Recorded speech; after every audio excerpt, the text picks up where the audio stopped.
am ready.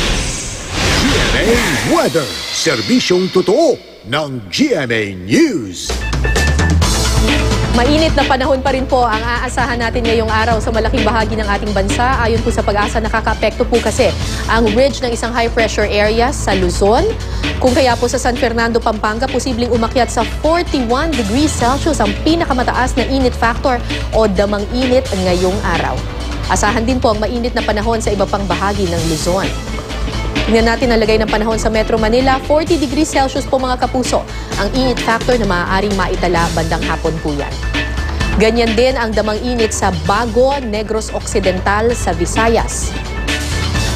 Ang lagay ng panahon sa Mindanao, naku po mga kapuso, maalinsangan din po ang panahon sa Mindanao. Aabot naman sa 40 degrees Celsius ang damang init sa Pikit, North Cotabato. Samantala, sa gitna ng mainit na panahon, dapat I am ready pa rin sa pag-ulan. Kahapon nga, nagkaroon ng thunderstorms sa ilang lugar sa Metro Manila at karatig lugar.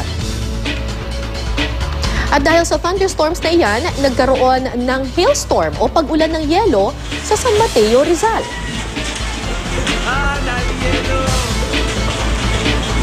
Ayon sa Pag-asa, normal lang naman daw po ang pagkakaroon ng hail kapag may thunderstorm. Ngayong araw, mataas ang posibilidad ng hanggang katamtamang ulan at thunderstorms, partikular na sa Luzon at Mindanao, lalo na po bandang hapon. Yan ang latest mula sa GMA Weather. Para sa iba pang weather update, bisitahin ang iamready.ph at ang social media accounts ng iamready.ph. Magplano para sigurado, I am ready. Serbisyong totoo ng GMA News.